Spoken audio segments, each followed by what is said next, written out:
En 2017, les médecins me déclarent stérile et que pour que j'enfante de nouveau, il faudrait que mon mari et moi, nous passions par la PMA, qui est la procréation médicalement assistée. Bonjour à tous, je suis Orlane, j'ai 40 ans, je suis maman de 3 enfants, je suis belle-maman d'un enfant et je suis également mariée à Frédéric depuis 8 ans. Alors aujourd'hui, j'avais à cœur de partager mon histoire, de partager enfin mon histoire, car la stérilité, c'est un sujet qui touche beaucoup de femmes, beaucoup d'hommes dans le monde. Et en tant que chrétienne également, j'avais promis à Dieu que s'il me donnait un enfant, je témoignerais pour sa gloire. Donc, alors, j'ai découvert que j'étais stérile suite à un examen parce que ça faisait plusieurs mois que mon mari et moi, on n'arrivait pas à faire d'enfant.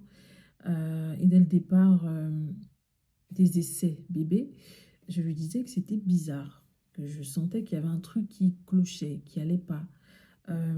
Parce que mes premiers enfants, mon premier fils, du coup, quand son père et moi, on voulait avoir un enfant, du coup, je l'ai eu du premier coup. Du premier mois, dès le premier mois, il était là, quoi. Enfin, il était dans mon ventre. Ma fille, c'était dès le deuxième mois. Donc, je savais que ça mettait des mois et des mois. Et c'était pas normal. Et du coup, les médecins traitants, ils nous disent d'attendre en général 7 mois, vraiment pour voir, après faire des examens, s'il y a un problème ou pas. Mais moi, je dis toujours à mon mari, c'est sûr, il y a un problème. Donc, les 7 mois passent. Donc, je décide du coup d'aller faire un examen. J'ai oublié le nom, c'est un long nom, j'ai oublié. En fait, c'est un examen qui consiste à mettre un liquide dans les trompes, voir si ça passe bien dans les trompes et tout. Donc moi j'ai fait cet examen qui était douloureux. J'ai cru que j'allais tomber dans les pommes. Ah là là, c'était... J'avais même envie de vomir d'ailleurs ce jour-là. Ah, c'était trop fort, ça me faisait hyper mal. Et du coup, après l'examen, donc on va voir le monsieur, enfin, celui qui a fait l'examen. Il nous explique que en fait, le liquide, il n'est pas passé. Il a du mal à passer dans mes trompes, quoi. Donc, il fallait en fait que je sois suivie en polyclinique, voilà. Il fallait que je fasse une opération pour voir. Et là, il fallait, en fait, c'est une autre opération. Il fallait ouvrir et voir, en fait. Ok, bon, pas de problème, hein. Mon mari et moi, ok, on va faire les examens. Donc, on va à la polyclinique à côté de Nantes, donc de Saint-Herblain. Du coup, on me fait l'examen, donc on ouvre le ventre et tout, enfin bref. Et après, c'était vraiment un homme, c'était un gynécologue, Monsieur Garnier, qui est à la retraite depuis, qui est juste top. Donc ça, c'était en 2017. Et du coup, il nous explique après l'opération que, en fait, il ne peut pas déboucher, quoi. Il a dit, c'est impossible, on n'arrive pas à déboucher les trompes. Et là, il était prêt à aller à la retraite, donc il nous dit, je vais vous orienter vers mon collègue pour la PMA. Ok, et là, on était devenus chrétiens, parce qu'au début des essais, on n'était pas chrétiens. Et là, mon mari et moi, en fait, on avait rencontré le Seigneur.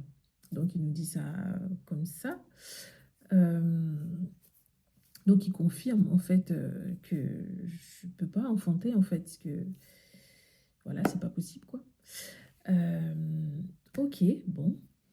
Donc, on rentre à la maison.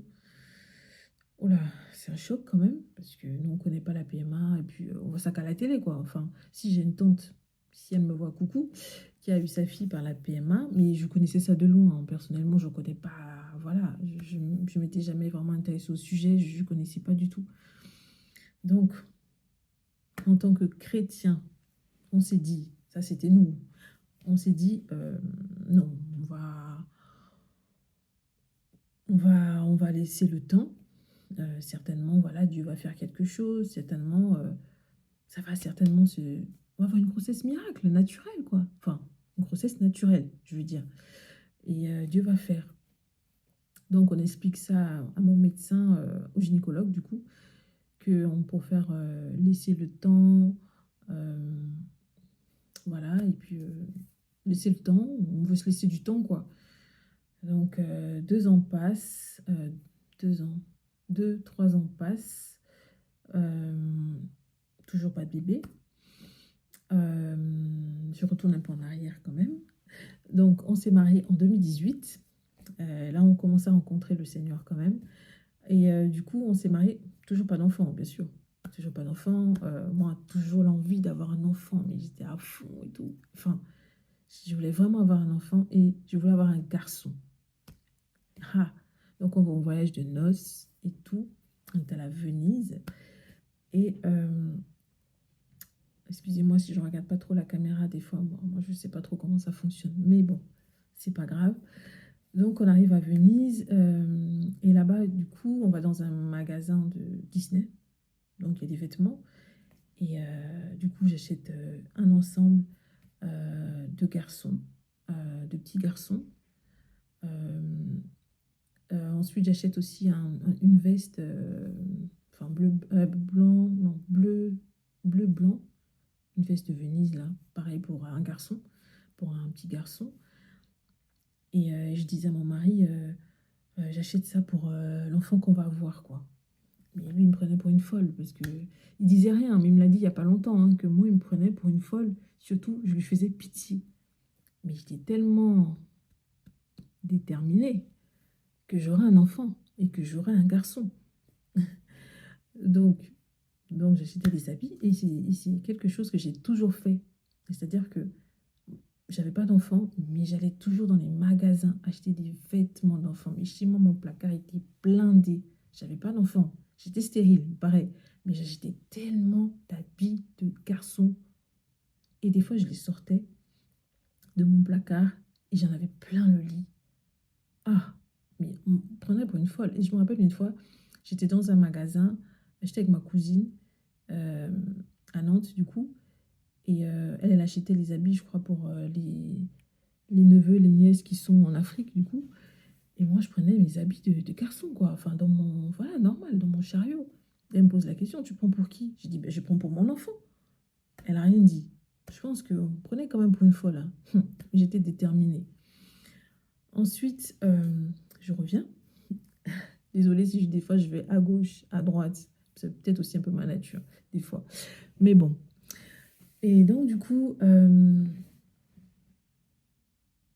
s'est mariés. Donc, on laisse le temps. On laisse 2-3 ans pour accoucher de manière naturelle. Mais en fait, toujours rien. Il y avait toujours rien. Mais on se disait, non, on est chrétien, c'est pas normal que...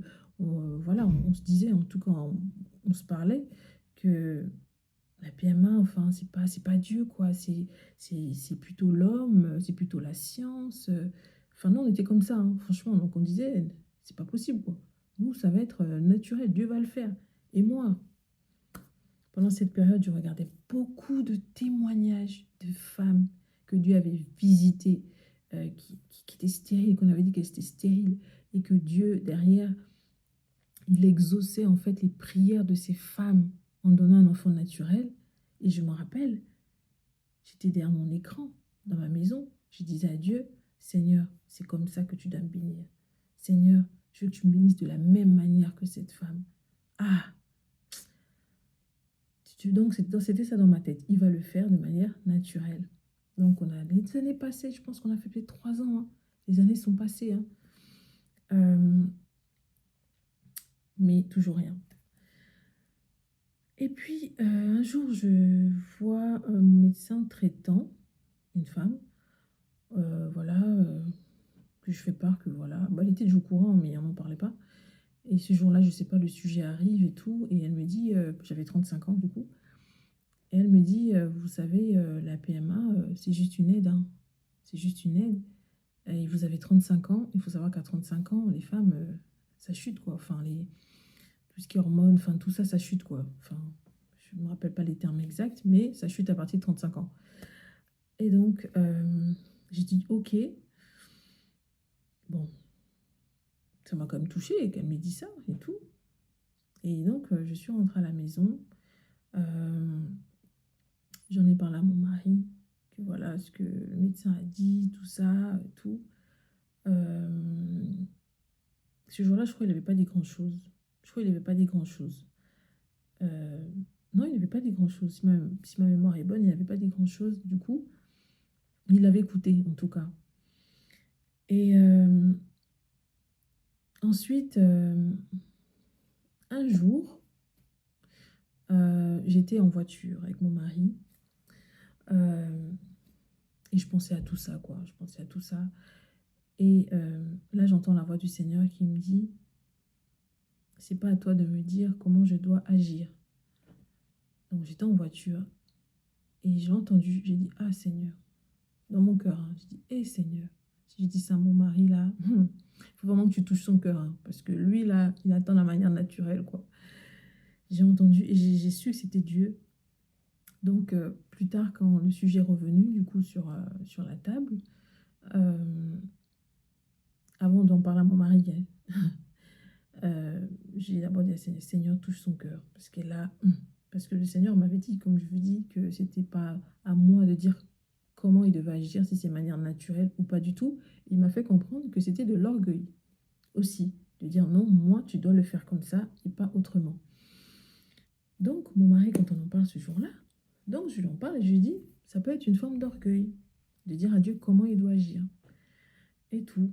Mon mari, il dit rien. Ah oui, il n'avait rien dit, donc il n'avait rien dit du coup, donc je pense qu'il était plutôt d'accord.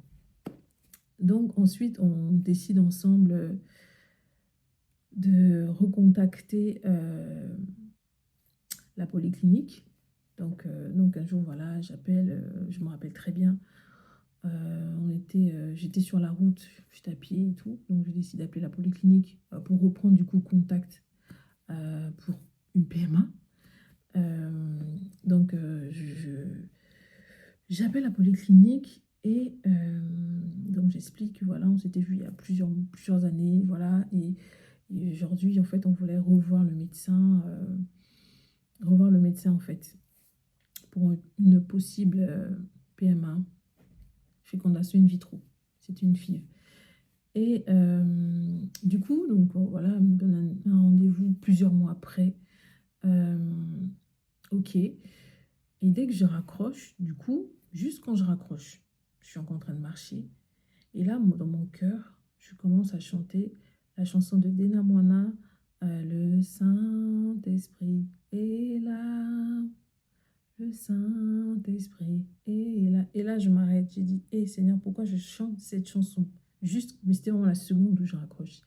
Et là, il me dit, continue. Ok, je passe au refrain.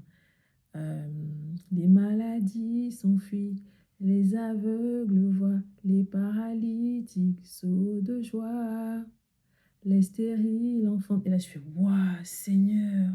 Oh, et là, je dis, Seigneur, mais c'est pas possible. Mais c'est pas possible. Et là, ça m'a fait quelque chose. Et là, en fait, j'ai su que je n'étais pas seule, qu'il était vraiment là, en fait. Il était là, quoi. Il serait là dans ce parcours-là. Et j'ai su que c'était vraiment sa volonté.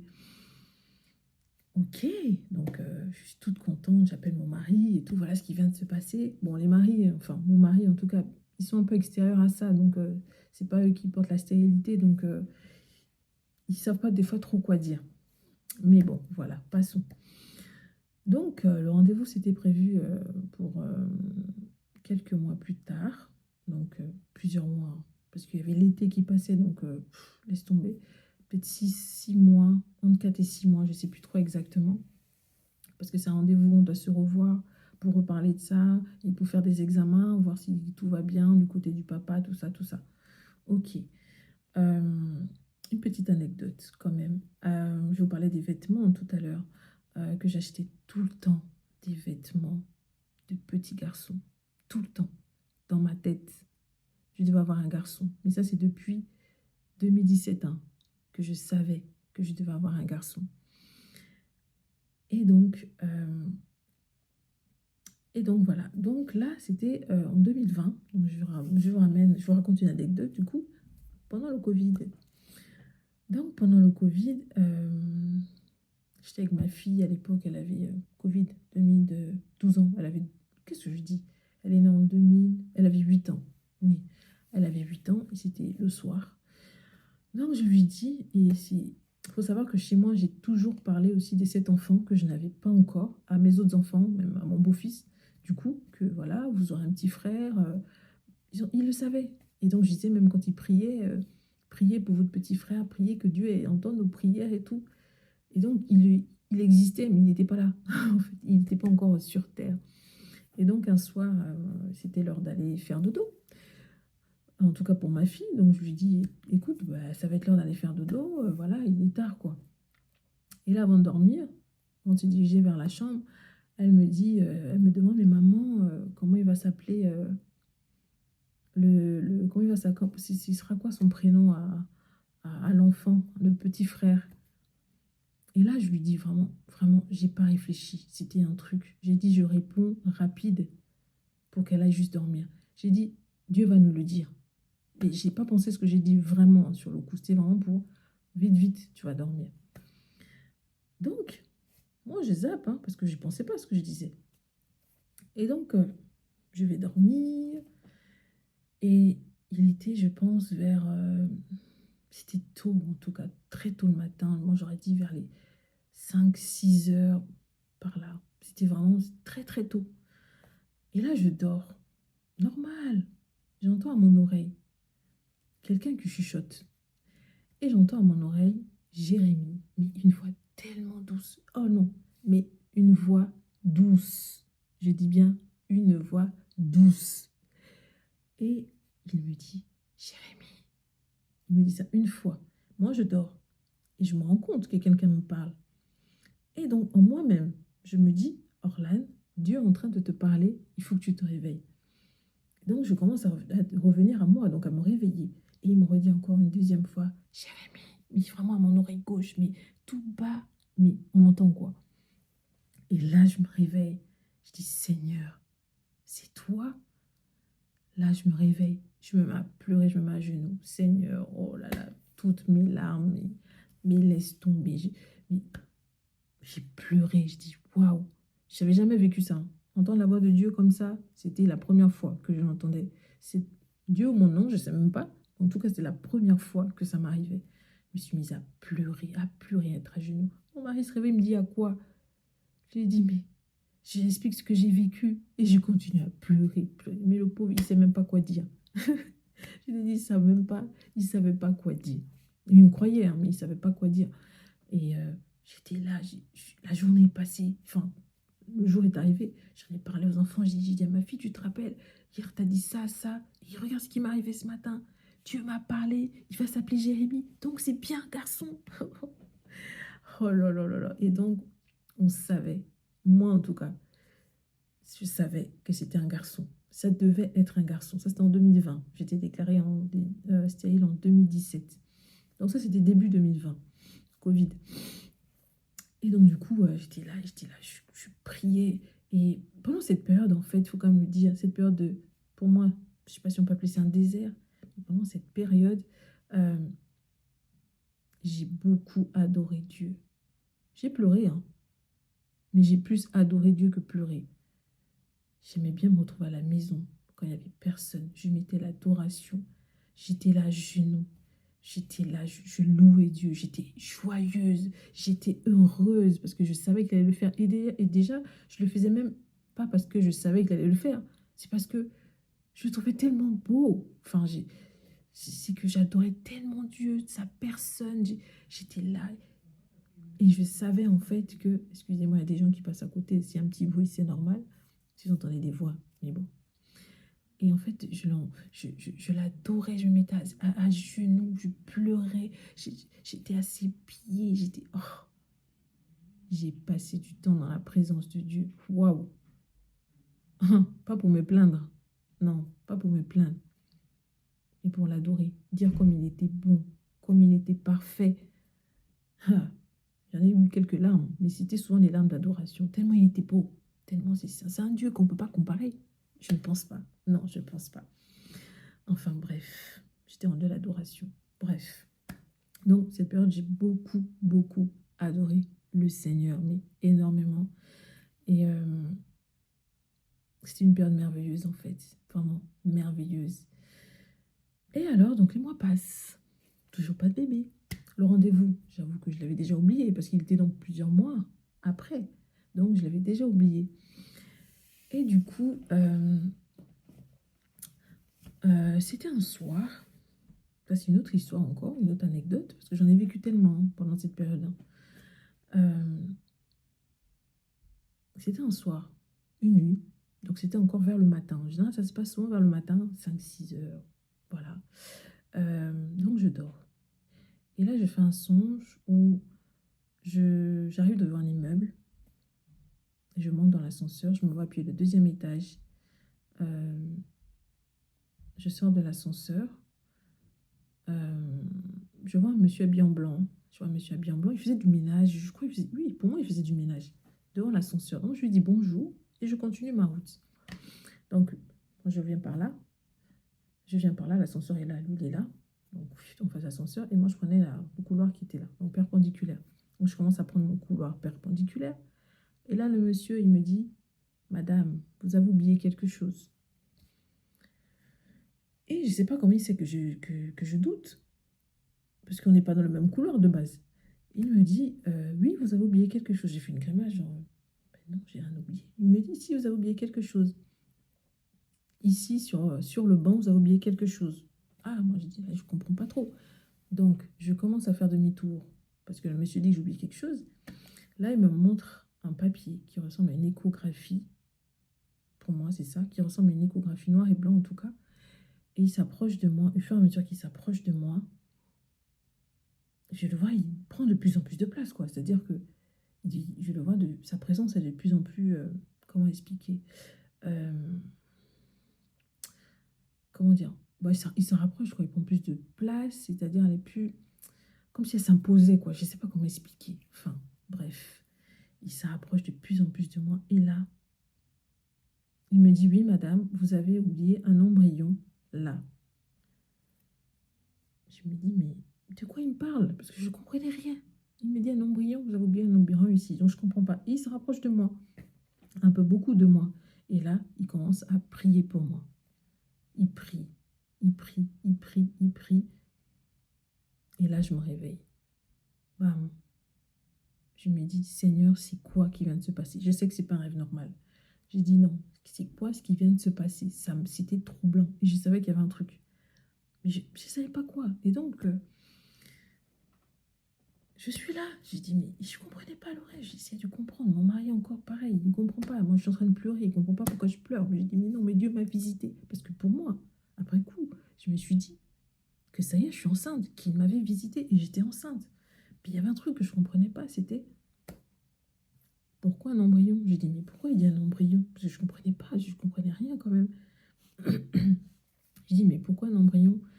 J'étais là, je dis, mais pourquoi un embryon? Moi, je dis jamais embryon, j'ai dit bébé, mais j'ai dit pas embryon. Mais pour moi, pour moi, j'étais enceinte. Donc, je me dis, le mois d'après, je me dis, ça y est, je suis enceinte, ça y est, Dieu m'a visité, là. Ça y est, c'est bon. Parce que pour moi, c'était ça. C'était, ça y est, Orlane, t'es enceinte. Pour moi, c'était ça. Sans comprendre tout. Sauf que les mois passent, je ne suis toujours pas enceinte. Et j'oublie.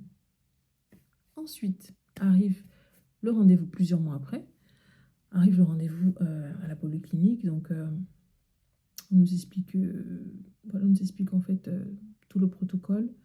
Ils me disent que je suis plutôt une bonne patiente et tout. Enfin, ça peut fonctionner sur moi et tout et tout. Il faut savoir que la PMA, franchement, faut se dire la vérité, la PMA, c'est pas la solution miracle. C'est-à-dire que il y a plusieurs femmes, elles font des années, elles peuvent faire 20 ans, 30 ans. Elles peuvent ne jamais avoir d'enfant. C'est pas un homme qui décide, c'est pas la médecine qui décide. Pour moi, c'est Dieu toujours qui décide. Et donc, c'est pas une solution miracle. Donc, ça peut fonctionner comme ça peut ne pas fonctionner. Donc, mais bon, il m'explique quand même qu'il est positif et tout. Ok, bon. Mon mari fait les examens, je fais les examens et tout. Ok, donc on fait les examens, les prises de sang, tout ça, savoir que voilà, si tout le monde va bien, tout ça. Les hormones, tout ça dans mon corps, etc. Ensuite, donc on a les résultats, on voit le médecin, il nous dit, du coup, on va commencer au mois de janvier. Vous allez commencer du coup au prochain cycle, donc c'est au mois de janvier 2021. Donc, vous avez vu 2017-2021, ça fait 4 ans déjà. et vous allez commencer et tout, on va vous faire des piqûres, donc On fait des injections. Donc la femme, elle reçoit en fait des injections dans le ventre. C'était le ventre, oui. Euh, Moi, je crois que j'ai fait pendant 5 jours. Je ne sais plus trop. Je ne me rappelle plus trop en fait exactement. euh, Pendant 5 jours. Et du coup, voilà, donc le premier jour, c'était une infirmière qui était venue nous le faire. Puis après, d'ailleurs, elle avait presque raté. Oh, ça avait énervé mon mari d'ailleurs. Je crois qu'il y avait des gouttes qui étaient tombées, je sais pas, qui avaient coulé, pardon. Et puis, bref, oh là là, c'était un peu tendu, quoi. Bref, donc on a dit qu'on allait faire nous-mêmes. Ça n'avait pas l'air compliqué. Donc mon mari, du coup, le deuxième jour, à partir du deuxième jour, c'est lui qui a décidé de faire les piqûres. À chaque piqûre, avant chaque piqûre, il dit Seigneur, nous te remettons, voilà ce protocole et tout et tout. Et il me piquait. Et donc, c'était ça, je crois, pendant 5 jours. Je pense que nous, c'était 5 jours. Et il faut savoir aussi que pendant les piqûres, pendant ce protocole, du coup, vous avez beaucoup d'allers-retours à l'hôpital pour voir en fait si vos ovules, je crois que c'est ça, si vos ovules mûrissent, puis on appelle ça plutôt mûrir, faire mûrir les ovules, les ovules, oui, les ovules, oui, les ovules, faire mûrir les ovules, si ça mûrit bien et tout et tout et tout, parce qu'il faut un bon nombre et il faut que ce soit à maturité et tout. Donc, je vais à l'hôpital, tout se passe bien, mais par contre, mon ventre, j'avoue que j'ai eu une hyper stimulation. Mon ventre, il a été devenu énorme. J'avais l'impression que j'étais enceinte de 8 mois, quoi. Enfin bref, j'ai trop réagi en fait, ouais, et au traitement. Et du coup, donc tout se passe bien. On me dit voilà, tel jour vous allez venir à l'hôpital. Du coup, on va vous faire une ponction. La ponction, c'est, si ma mémoire est bonne, hein, moi je ne me rappelle plus des termes, c'est en fait retirer les ovules, je confonds ovules et ovaires, les ovules qui sont mûrs, on les retire et ensuite en fait on fait rencontrer en fait avec les spermatozoïdes du papa, voilà, à l'extérieur, voilà. Et ensuite, ils attendent de voir au bout de quelques jours si il y a ceux qui se forment ou pas du tout, etc. Voilà. Si ça prend, quoi. Je sais pas comment expliquer. Bon, si ça prend. Voilà. Et donc, voilà. Donc, voilà, on me dit, venez à tel jour pour la ponction. Donc, c'était très tôt le matin et tout. Euh, ok. Donc, j'arrive. Voilà, on était plusieurs femmes. Donc, on arrive. Enfin, tu t'habilles dans ta chambre normale, comme tu es à l'hôpital, quoi. Comme une hospitalisation. On vient te chercher, on m'a amené dans une salle où, quand je suis arrivée, en fait, la porte est là. La porte est là, du coup. Et en fait, là, il y avait plusieurs lits de femmes qui étaient couchées. Toutes couchées, pareil. Bah, elles étaient déjà couchées, quoi. Moi aussi, je suis arrivée, j'étais déjà couchée. Et en fait, moi, je suis passée devant toutes les femmes avec mon lit. Je suis allée au fond de la salle. On m'a placée, du coup. Et j'étais en fait, on notait tout, en fait, on regardait tout le mur, quoi. Donc on voit pas qui rentre dans la pièce, parce qu'on est de dos. Enfin, de tête, du coup, puisque notre tête est comme ça. Enfin, je me comprends. Et donc voilà. Donc on est toutes là, je pense qu'on était 7, 6 ou 7. En tout cas, on était pas mal. Donc chacun attend son gynécologue. Moi, du coup, j'avais le gynécologue qui me suivait, qui nous suivait, qui devait venir me voir parce qu'il y avait l'anesthésiste, les infirmières, tout ça. Voilà. Et donc, du coup, donc on attend, chacun attend son gynécologue, quoi. Et puis le gynécologue, il t'emmène en salle d'opération, tout ça, tout ça. Et là, moi, je suis là, je suis au fond de la salle, hein. Je vois rien. Il y a quelqu'un qui rentre dans la salle où on est toutes les femmes. Je l'entends entrer. Il a parlé à quelqu'un, je ne sais pas trop. Mais la personne, elle continue tout droit. C'est-à-dire, elle ne s'arrête même pas à prendre sa patiente. Pas du tout. Et du coup, je sens dans mon cœur, et je sens dans mon corps, enfin, dans mon corps, non, je sais dans mon cœur que c'est le médecin, sans qu'on me le dise, c'est le médecin qui m'avait déclaré stérile en 2017. Là, on est en 2000, début 2021, janvier 2021. Je le sais. Pourtant, quand il m'a déclaré stérile, il m'a donné à son collègue, parce que lui, il allait en retraite, je pense que, bref, mais il était encore là de temps en temps et tout. Et je sais que c'est lui. Je n'ai pas entendu, sa voix ne m'a... sans connaître la voix, parce que je l'ai quand même vu il y avait 4 ans, hein, donc je ne me rappelais plus trop. Désolée si je regarde pas au bon endroit, pardon. Voilà. Et du coup, donc voilà, donc je sais que c'est lui qui passe derrière moi. Donc là, il passe et je sais que c'est lui. Il se met à ma hauteur. Il me dit bonjour Madame Kemener, comment vous allez? Et là, puisque je savais, donc je ne suis pas étonnée, mais il me dit comment vous allez et tout, depuis la dernière fois. Mais il a laissé toutes les femmes, hein. C'est-à-dire il est passé. Et je suis là, je comprends pas. C'est-à-dire que je suis un peu étonnée, je me dis, mais déjà comment j'ai su que c'était lui? Enfin bref, il me demande comment ça va, comment ça a été. Et là, il me sort, parce que là, j'avais les infirmières qui étaient là. J'avais une ou deux infirmières.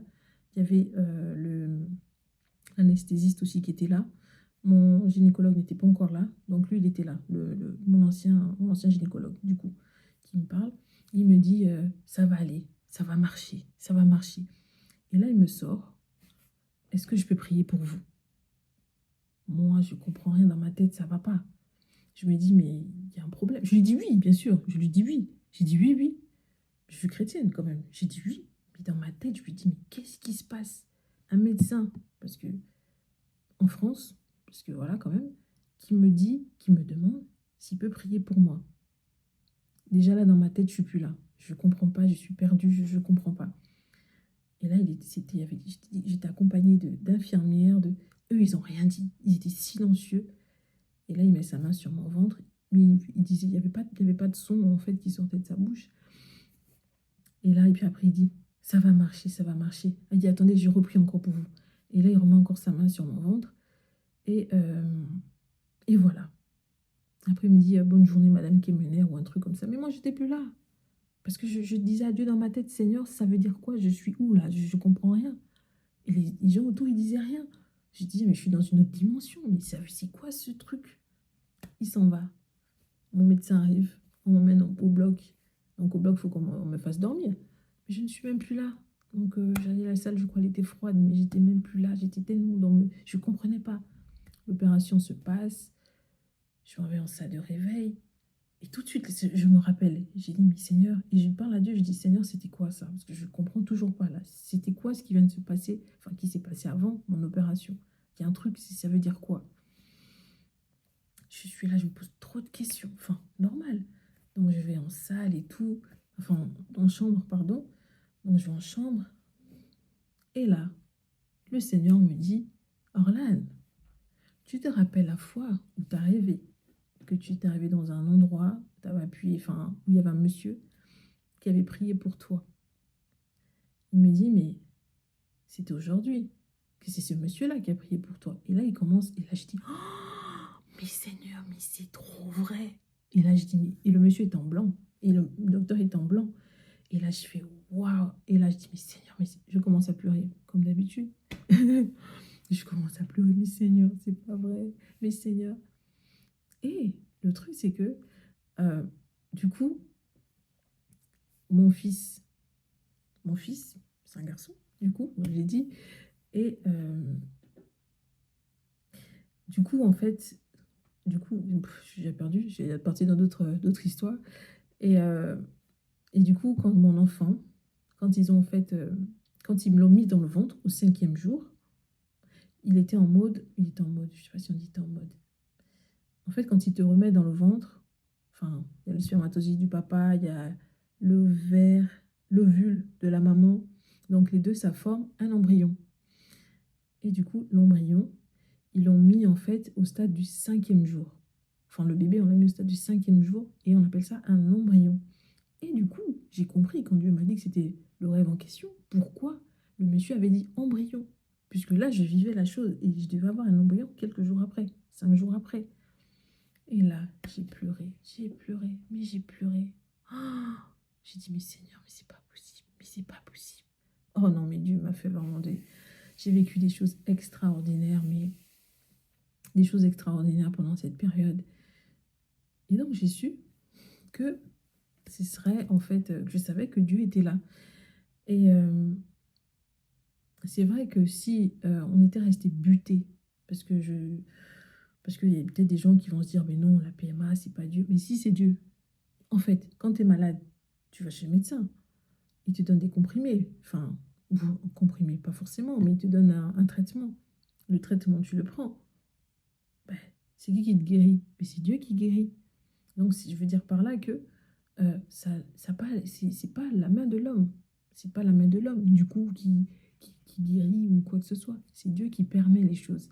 Et je me dis, si à l'époque, on était resté buté, on aurait gardé l'orgueil pour dire non, Dieu n'est pas comme si. On connaît, hé, moi je suis pas aussi grande que Dieu, hein. Ah non, Dieu il est limité, il va toujours nous surprendre. Si j'étais resté, ou si on était resté en se disant, mais non, Dieu il va agir de telle manière, si c'est pas ça, c'est pas Dieu. Mais on est qui pour dire c'est pas Dieu? On n'est pas Dieu. Nous, hommes, on est limité en fait. On est qui pour commander Dieu? On est qui? On est qui pour demander à Dieu? Non, moi c'était mon cas en tout cas. Seigneur, tu fais de telle manière et pas d'une autre. Seigneur, moi ça doit être comme ça, de manière naturelle, comme ci, comme ça. Ah, mais j'ai dit merci au Seigneur parce que il m'a euh, il m'a quand même mis sur les bons rails. Et merci Seigneur parce que euh, j'ai pu être, j'ai pas eu, comment dire, j'ai pas été fermée quand il m'a parlé. J'ai pas fait, oh non, je sais pas. Enfin non, j'ai obéi, voilà. J'ai obéi à Dieu. J'ai su que c'était lui, donc j'ai obéi et il m'a jamais laissé tomber. Et franchement, je vous dis que cette période, j'ai vécu des choses magnifiques. Et je parle vraiment à ces femmes. Il faut aussi savoir que pendant cette période, j'ai eu aussi des phrases de personnes, parfois proches, qui m'ont dit, un jour, j'avais envoyé un message, enfin, à un proche, si on veut dire, on peut dire ça comme ça, pour dire que en fait, j'avais vraiment mal. Ça faisait des années déjà, j'avais mal, que j'avais toujours pas d'enfant avec mon mari. Voilà, donc j'avais mal. Et la personne, elle me dit que elle a vu que son médium lui a dit que mon mari et moi, on ne devait pas avoir d'enfant. Ah, quand elle m'a dit ça, je peux vous dire que j'ai eu mal au cœur. Et je me suis dit, oh là, t'aurais dû te taire. T'aurais dû te taire.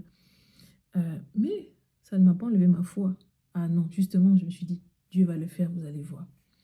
C'est pour dire aussi à ces personnes que parfois tu vas entendre des paroles blessantes. Euh, je sais qu'en Afrique, surtout, il y en a pas mal en Afrique. Des gens qui humilient les autres parce qu'ils n'ont pas d'enfants. Euh, chère femme, toi qui souffres, Dieu n'a pas dit son dernier mot. Reste vraiment accroché à Dieu. Ne dis pas comment il doit agir. Sois juste sensible à ce qu'il te dit.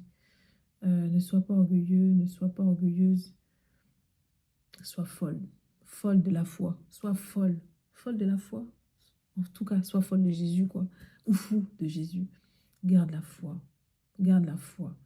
Et je sais que beaucoup m'ont prise pour une folle. Ah, mais Jésus a dit son dernier mot. Et aujourd'hui, je suis reconnaissante vraiment à Dieu pour ce garçon qui s'appelle Jérémie, du coup, qui a bientôt 5 ans, que Dieu m'a donné, nous a donné, du coup.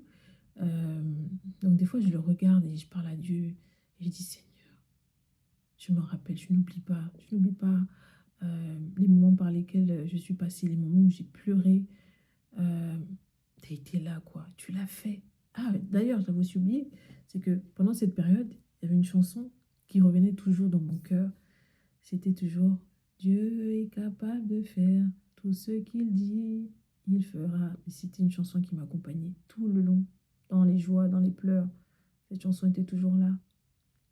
Cette chanson, ce cantique, enfin bref. Et effectivement, il a fait. Et je suis vraiment reconnaissante à Dieu. Vraiment reconnaissante à Dieu pour parce qu'il a fait, parce que il ne m'a pas abandonnée, parce qu'il a dit le dernier mot. Euh, et vraiment, c'est aussi autre chose que je voulais dire à d'autres personnes, c'est que des fois, il y a des couples qui se marient. Avant, peut-être j'avais la même vision, hein, mais bon, vu que je suis passée par la stérilité, je sais. Des fois, il y a des gens qui se marient et des fois, l'entourage va dire, mais c'est quand que tu as un enfant? C'est quand que tu donnes un enfant à tel? C'est quand, machin? Arrêtez de poser cette question, c'est juste pas possible parce que Vous ne savez pas ce que les gens vivent. Vous ne savez pas. Parce qu'il y a des choses qu'on ne dit pas, les batailles qu'on ne dit pas, les batailles qui se passent dans la prière. Enfin, on ne dit pas pendant cette période. Moi, j'étais sur les forums de femmes stériles, de femmes qui n'arrivaient pas enfanté. Les femmes, elles souffraient.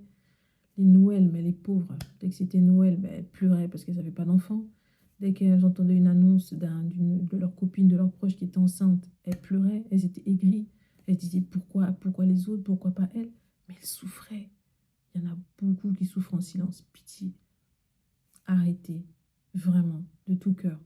Arrêtez de tout le temps dire aux gens, c'est quand que tu fais un enfant? C'est quand que vous avez un enfant? Moi, avant, je pense que je l'aurais dit. Franchement, je reconnais, j'aurais pu le dire. Mais aujourd'hui, je ne peux plus parce que je suis passée par là. Ça ne se dit pas, ça ne vous regarde pas. On ne dit pas ça aux gens. Vous ne savez pas ce que les gens vivent, s'il vous plaît. Déjà, je pense que il y a déjà beaucoup de gens qui souffrent de la stérilité. Et vous rajoutez encore une couche. Ah, pardon, vous n'êtes pas Dieu, vous occupez-vous de votre vie, mais laissez les gens vivre. Et chers frères, chères sœurs, gardez la foi. Soyez fous. Moi, j'étais folle. Soyez fous. Soyez fous. Je dis bien, soyez fous, pas limite. Tu sais, tu as à cœur, tu as la foi que Dieu te donne un enfant. Ben, tu sais quoi, t'actives ta foi. Ah oui, j'ai activé ma foi. Activez votre foi. Même mon mari m'a pris pour une folle. Il me l'a dit encore il n'y a pas longtemps. Ah là là, tu me faisais pitié, hein. Mais vraiment, je te regardais, tu me faisais pitié. Ça, c'est quand j'achetais les habits, quand on était en voyage de noces. Partout où on allait, en fait, même en partant en voyage, je venais toujours avec des habits d'un garçon. Donc, pour moi, c'était juste logique. Même si on voyait rien. Mais soyez fous, vraiment. Ne lâchez rien. Faites confiance à Dieu. Passez du temps dans sa présence, pas pour vous plaindre, mais vraiment pour le glorifier.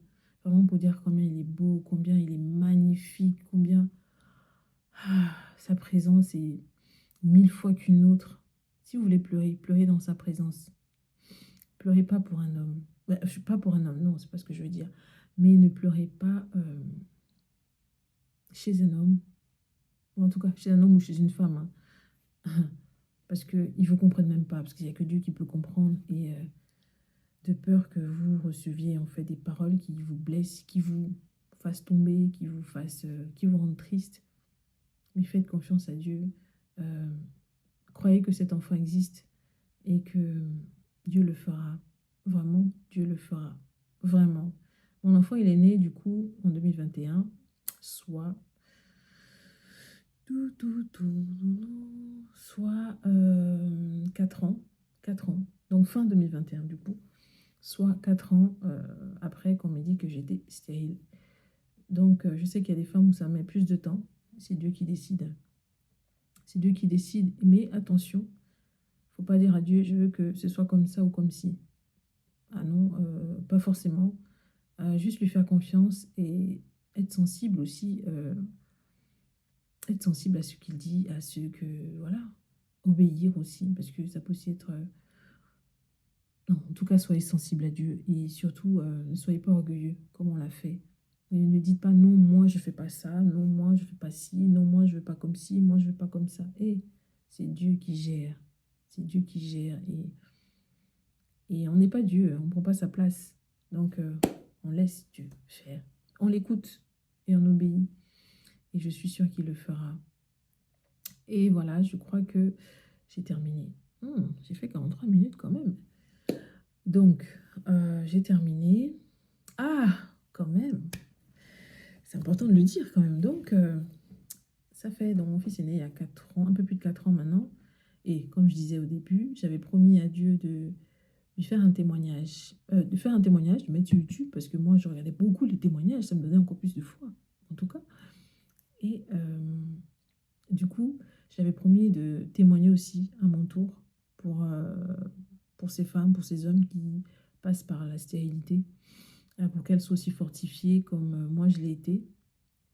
Et donc, j'étais en voiture cette semaine, je donne les vendredis. Donc, c'était mardi. Mardi. On est vendredi aujourd'hui. Oui, c'était mardi. Mardi ou mercredi. Tac, tac. Je crois mardi. Je crois que c'était mardi. J'étais en voiture et j'ai dit... je commençais à me rappeler tout ça, quoi, tout mon parcours et tout, pour avoir un enfant, tout ça. Toutes les fois où Dieu m'a fait du bien pendant ce moment de désert, je pense, je sais pas comment appeler. Et, euh, et là, j'ai senti dans mon cœur que c'était cette semaine, donc, qu'il fallait que je témoigne. Et là, je commence à... Alors voilà, donc je reprends, enfin je continue parce que j'avais plus de stockage dans mon téléphone. Et donc je disais, c'est mardi que j'ai reçu dans mon cœur qu'il fallait que cette semaine je témoigne. Et je mette sur YouTube, comme j'avais promis à Dieu. Parce que moi, quand je traversais ces moments, je regardais beaucoup de témoignages de femmes sur YouTube euh, qui étaient passées par là. Et ensuite, je me suis dit, oula, ce week-end on n'est pas là. La veille, j'avais réservé une nuit d'hôtel. Donc, je donnais vendredi pour aujourd'hui, pour pouvoir bien dormir. Parce que je ne mens pas que je trouve que je suis en manque de sommeil. Donc, je suis fatiguée. Puis, enchaîner des journées de boulot, c'est juste pas possible. Donc, j'avais besoin de dormir. Et donc, je me suis dit à la maison, oula, je ne peux pas le faire. Il reste 2 jours, je ne pourrais pas le faire.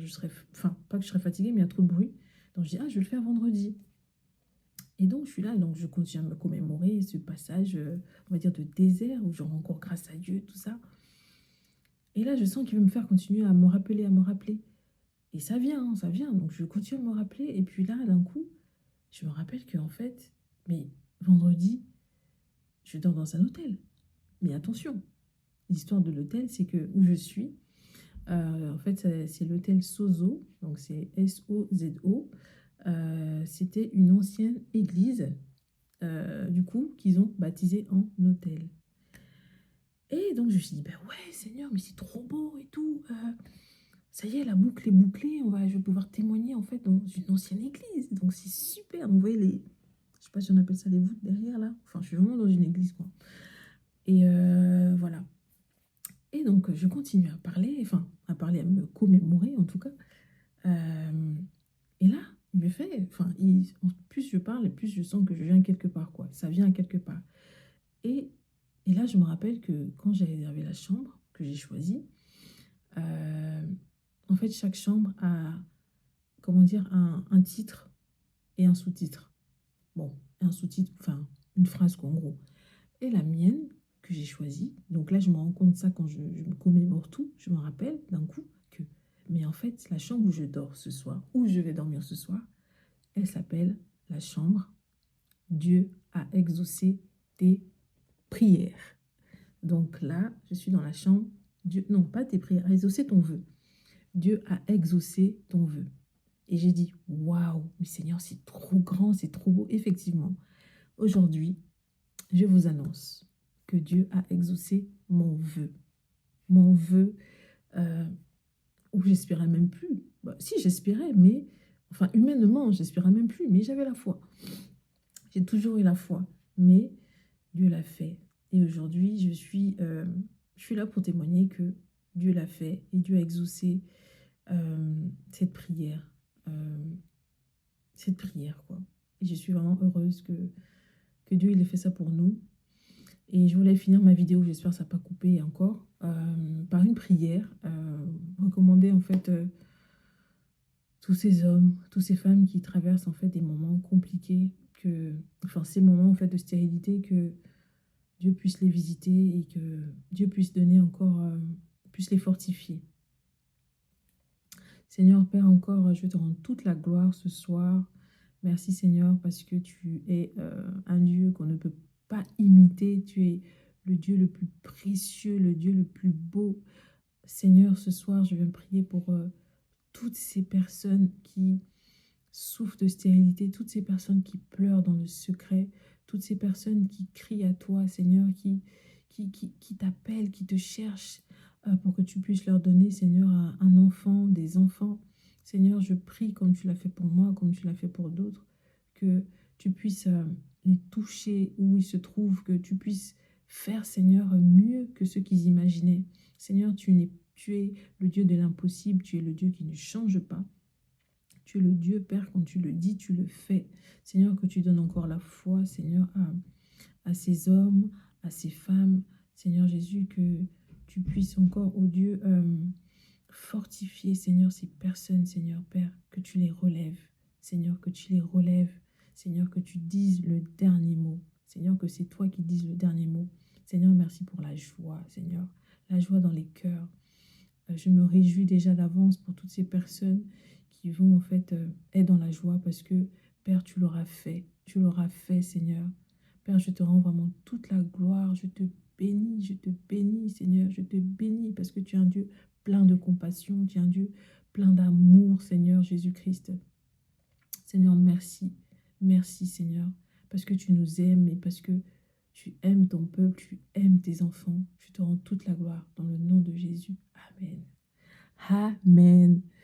Euh, voilà, donc j'espère que ce témoignage va vous fortifier, comme moi les autres m'ont fortifié, et je suis sûre que Dieu vous fera du bien, et je vous dis à bientôt, peut-être, qui sait, pour vous faire une vidéo. N'hésitez pas à m'écrire dans les commentaires, si vous le souhaitez, bien sûr, à aimer aussi, pour que d'autres femmes, d'autres hommes puissent être touchés par ce témoignage, puissent être fortifiés par ce témoignage, et bien sûr, pour glorifier Jésus, parce que, hein, c'est pas l'homme, c'est pas moi, c'est Jésus qui l'a fait. Et vraiment que les gens, ils savent que Jésus peut le faire et comme il veut. Voilà, Jésus fait comme il veut. Soyons juste attentifs et surtout, surtout, soyons obéissants. Obéissants à ceux qui nous demandent, à ceux qui nous disent. Voilà, donc je vous dis à bientôt et soyez fortifiés.